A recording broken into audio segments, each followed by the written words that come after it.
ഇപ്പം ഇന്നലെ നമ്മളൊക്കെ ഉണ്ടായിരുന്നു അവിടെ.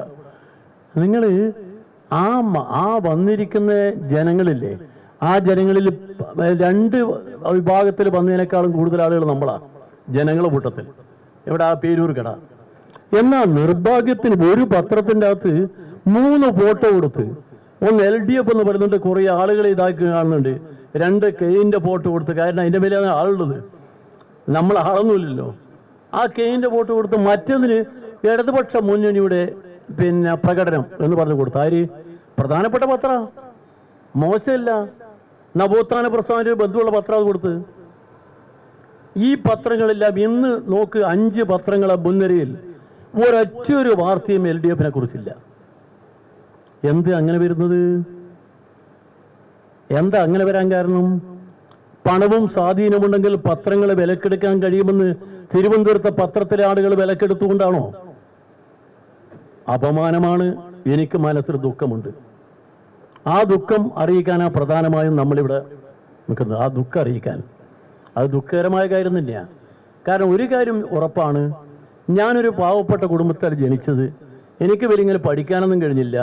ഇപ്പം ചില ആൾ പറഞ്ഞു, അയാൾ ഓക്സ്ഫോർഡ് ഇംഗ്ലീഷ് കേട്ടാൽ എന്താണ്? ഒരു ചാനൽ ഞാൻ കേട്ടു, എന്തൊരു ഇംഗ്ലീഷാണ് ഓക്സ്ഫോർഡ് ഇംഗ്ലീഷ് അദ്ദേഹത്തിൻ്റെ. പിന്നെ അദ്ദേഹത്തിന് അപാരമായ പാണ്ഡിത്യമുണ്ട് ഇംഗ്ലീഷിൽ. ഇന്ത്യൻ പാർലമെന്റിൽ മലയാളത്തിൽ പോയി മനോഹരമായ പ്രസംഗിച്ച ആളാ ഞാൻ, കയ്യടി വാങ്ങിച്ച ആളാ. ഇംഗ്ലീഷിൽ തൽക്കാലം ചോദ്യം ചോദിക്കാനൊക്കെ എനിക്കറിയാം.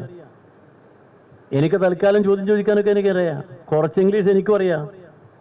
ഇന്ത്യൻ പാർലമെന്റിലുള്ള സകല ആളുകളുമായിട്ട് ഞാൻ ബന്ധപ്പെടുന്നത് ഇംഗ്ലീഷ് ഭാഷയിൽ തന്നെയാണ്. അതൊക്കെ അറിയാവുന്നതാ. പിന്നെ സർട്ടിഫിക്കറ്റ് ഇവർക്ക് കൊണ്ടുപോയി യാതൊരായി കൊടുക്കണമെന്നാണ് ആണോ? ഇത് വളരെ മോശമായ കാര്യമാണ്. ജനങ്ങളോടുള്ള വെല്ലുവിളിയായത്. ഈ നാട്ടിലൊരു സാധാരണക്കാരൻ, ഒരു വോട്ടവകാശമുള്ള ഒരു പൗരന് ഈ നാട്ടിൽ ജനാധിപത്യത്തിൽ മത്സരിക്കാനുള്ള അവകാശമുള്ളപ്പോൾ ആ അവകാശത്തെ പോലും കൊണ്ടുപോയി അവഹേളിച്ചുകൊണ്ട് ഇല്ലാതാക്കുന്നത്. എന്നെ അവഹേളിച്ചോ, അതിലെനിക്ക് വിഷമമില്ല സുഹൃത്തുക്കളെ. കാരണം എനിക്ക് അവഹേളനം ഒരു പ്രശ്നമല്ല. നിങ്ങൾ എത്ര അവഹേളിച്ചാലും ഞാനൊരു പ്രസ്ഥാനത്തിൻ്റെ ഭാഗം. എനിക്ക് ഏറ്റവും വലിയ ധൈര്യം എന്താ? എൻ്റെ പ്രസ്ഥാനത്തിന് കൂടെ, ഇടതുപക്ഷ പ്രസ്ഥാനത്തിന് കൂടിയുള്ള ജനകൂടികൾ തന്നെയാണ്. അവർ നമ്മളെ തള്ളൂല. കാരണം എന്താ? ഇതുവരെ ഈ പറയുന്ന ഏതെങ്കിലും ഒരാളെ പറ്റി പറയും പോലെ എന്നെക്കുറിച്ച് ആർക്കെങ്കിലും ഒരാൾ കൈക്കൂലി വാങ്ങിയെന്നോ അനധികൃതമായി ചെയ്തെന്നോ ആർക്കും പറയാൻ കഴിയില്ലല്ലോ. വേറെയുള്ള കേസും പറയാൻ കഴിയില്ല.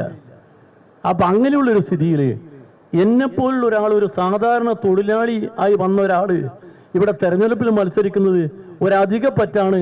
തെരഞ്ഞെടുപ്പിൽ മത്സരിക്കുന്നത് സ്കോളർഷിപ്പുള്ള ആളായിരിക്കണം, പിന്നെ വിദേശത്ത് പഠനമുള്ള ആളായിരിക്കണമെന്ന് തീരുമാനിക്കുന്നത് അത് ശരിയാണോ തെറ്റാണോ എന്ന് ഒന്ന് വിവരമുള്ളവർ ഒന്ന് ആലോചിച്ച് നോക്കിയാൽ മതി.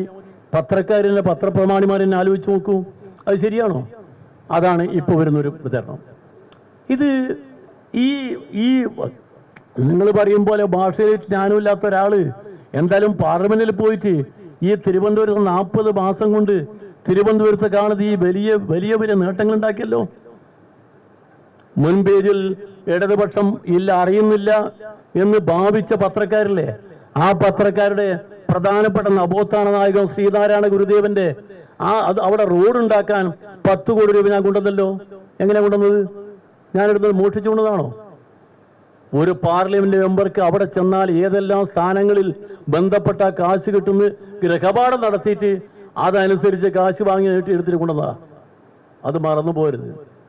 അപ്പൊ നിങ്ങൾക്ക് അപമാനിക്കാം. പക്ഷേ അപമാനിച്ചുകൊണ്ട് എന്നെ അവമാനിക്കാൻ ഞാൻ ധരിക്കുന്നില്ല. എന്നെ അവമാനിച്ചുകൊണ്ട് ഇടതുപക്ഷം ഇവിടെ ഇല്ലാതായിപ്പോ നിങ്ങൾ ധരിക്കണ്ട. എന്നെ അവമാനിച്ചാൽ ഇടതുപക്ഷം ഇവിടെ ഉണ്ടാവും, ഞാനും ഉണ്ടാവും.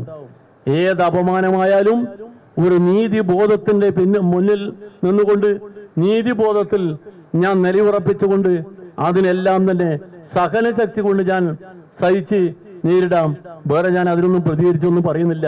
കാരണം ഞാൻ ആരോടും ഒരു വഴക്കിനും വക്കാളത്തിനും പോകുന്ന ആളല്ല. പക്ഷെ എനിക്ക് വല്ലാത്ത വിഷമമുണ്ടായത് നിങ്ങളെ മുമ്പിൽ പറയാതിരിക്കുന്നത് ശരിയല്ല. കാരണം ഒരു സ്ഥാനാർത്ഥിയായിട്ട് ഇവിടെ നിൽക്കുന്ന ഒരു പ്രധാനപ്പെട്ട പ്രസ്ഥാനത്തിന്റെ സ്ഥാനാർത്ഥിയായിട്ട് നിൽക്കുക, ആ നിൽക്കുന്ന കാര്യം അറിഞ്ഞേ ഇല്ല നമ്മളെ പത്രക്കാരെന്ന് പറഞ്ഞാൽ എന്ത് ചെയ്യും? ഒരാളും അറിയുന്നില്ല എന്ന് പറഞ്ഞാൽ എന്ത് ചെയ്യും? അത് വളരെ മോശമായൊരു കാര്യമാണ്. അതിപ്പോൾ പറഞ്ഞില്ലെങ്കിൽ മറ്റൊരു സമയത്ത് പറയാൻ നേരമില്ല. ഉണ്ടാ ഇപ്പോൾ അത് പറയണമെന്ന് തോന്നിയേ. അതുകൊണ്ട് നമ്മളെ പിന്നെ മന്ത്രി ശിവൻകുട്ടി സഖാവും സഖാവ് വിജയകുമാർ നമ്മളെ ചെയർമാനാണ്, സഖാവ് അനിലും പിന്നെ മാങ്കോട് രാധാകൃഷ്ണനുമുള്ള കൂട്ടത്തിൽ ഇതൊന്ന് പറയണം. അത് പറയാതിരുന്നാൽ അത് എൻ്റെ മനസ്സിൽ നിന്ന് ഒരു മായാത്തൊരു പാടായിരിക്കും. ആ പാട് മാറ്റാൻ വേണ്ടി ഞാൻ പറയുന്നത്, നിങ്ങളുടെ കൂട്ടത്തിൽ നിങ്ങളിത് ചെയ്തു എന്നല്ല, നിങ്ങൾ മറ്റുള്ളവരുടെ പ്രേരണയനുസരിച്ച് നിങ്ങൾ ചെയ്യാൻ ബാധ്യസ്ഥരായി. ഞാൻ പത്രപ്രവർത്തകന്മാരങ്ങനെ പറയുന്നില്ല, പ്രേരണയനുസരിച്ച് ചെയ്യാൻ ബാധ്യസ്ഥരായി. അത് അപകടകരമാണ് ജനാധിപത്യത്തിനെന്ന കാര്യം നമ്മൾ മറക്കരുത്.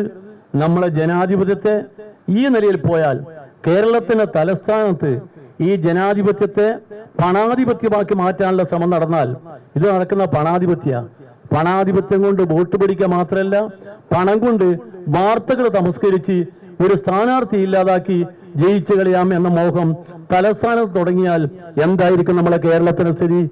കേരളം നമ്മുടെ രാജ്യത്തിൽ ആദ്യമായി ബാലറ്റ് പെട്ടിയിൽ കൂടി കമ്മ്യൂണിസ്റ്റുകാർ അധികാരത്തിൽ വന്നൊരു നാടായി കേരളം. നമ്മുടെ നവോത്ഥാന പ്രസ്ഥാനത്തിന്റെ ചരിത്രപിടിച്ച നാടായി കേരളം. നമുക്കൊരുപാട് പാരമ്പര്യമുള്ള നാടാണ്. അതുകൊണ്ട് ആ ദുഃഖം ഇവിടെ അറിയിക്കുന്നു. പത്രക്കാരോട് എനിക്കൊരു ദുഃഖമൊന്നുമില്ല, നിങ്ങൾ ചെയ്തോളൂ. ഞാൻ ഈ പണം കൊടുത്ത് വോട്ട് വാങ്ങുന്നതിനെ കുറിച്ച് ഞാൻ അവരോട് പറഞ്ഞത്, നിങ്ങളൊരു കാര്യം ചെയ്യ്, എല്ലാവരും പൈസ വാങ്ങിക്കോ, പാവപ്പെട്ടവല്ല പൈസ വാങ്ങിക്കോ, പക്ഷെ വോട്ട് ചെയ്യുമ്പോൾ ഇടതുപക്ഷ മുന്നണിക്ക് ചെയ്താൽ മതി.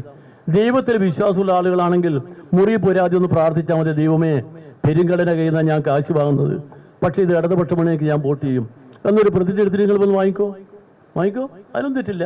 അതുകൊണ്ട് പത്രക്കാരോടും ഞാൻ പറയുന്നത്, നിങ്ങൾക്ക് മേലെ നിന്നുള്ള നിർദ്ദേശമാണെങ്കിൽ നിങ്ങൾ അതെങ്കിലും പറഞ്ഞുകൊണ്ട് നടപ്പിലായിക്കോ. പക്ഷെ ചെയ്തത് അനീതിയായിരുന്നു, അധാർമികതയായിരുന്നു, പത്രധർമ്മത്തിന് നിരക്കാത്തതായിരുന്നു എന്ന കാര്യത്തിൽ സംശയമില്ല. അതിനെ ആവർത്തിക്കാതിരിക്കെങ്കിലും ചെയ്യണം എന്ന ഒരപേക്ഷയോടുകൂടി ഞാൻ നിർത്തട്ടെ. എനിക്ക് ഒരു പ്രശ്നമില്ല, നിങ്ങൾ എന്ത് പറഞ്ഞാലും എനിക്ക് പ്രശ്നമില്ല, എന്ത് വാർത്ത ഉണ്ടാക്കിയാലും പ്രശ്നമില്ല. പിന്നെ ചില ആളുകൾക്ക് 69 പേജുള്ള ഒരു ഇത് എന്താ പ്രവർത്തന റിപ്പോർട്ട് 69 പേജുണ്ട്. ആർക്കും എഴുതാനല്ലോ ഇത് ആർക്കും എഴുതാം. എന്താ കാരോട് ബൈപ്പാസ് റോഡ് ഞാനാ കൊണ്ടുവന്നെന്ന് പറഞ്ഞ എന്താ ചെയ്യുക? അത് തന്നെ 8-9 ഭാഷയല്ലേ, അത് തന്നെയാണ് കാരോട് ബൈപ്പാസ് റോഡ്. എന്തൊക്കെയാ പറഞ്ഞുകൊണ്ടിരിക്കുന്നത്? അതുകൊണ്ട് ദയവ് ചെയ്ത് രാഷ്ട്രീയത്തിൽ കാണിക്കേണ്ട ധാർമ്മികത കാണിക്കാനും ബന്ധപ്പെട്ടവർ തയ്യാറാകണമെന്ന് എനിക്ക് പറയാനുള്ളൂ. ഒരു കാര്യം ഉറപ്പാണ്, നമുക്ക് പൂർണ്ണ വിശ്വാസമുണ്ട് ജനങ്ങളിൽ, തൊഴിലാളികൾ പൂർണ്ണ വിശ്വാസമുണ്ട്, സാധാരണക്കാരിൽ വിശ്വാസമുണ്ട്. ഈ നാട്ടിലെ തൊഴിലാളികളും സാധാരണക്കാരും പാവപ്പെട്ടവരും ഇടത്തരക്കാരുമെല്ലാം നമ്മളോട് സ്നേഹമുള്ളവരാണ്. അവരെ പിൻബലം നമുക്കുണ്ടെന്നുള്ള വലിയ ശക്തി നമ്മളെ ഊർജ്ജസ്വലരാക്കുന്നുണ്ടെന്ന് കൂടി പറയട്ടെ.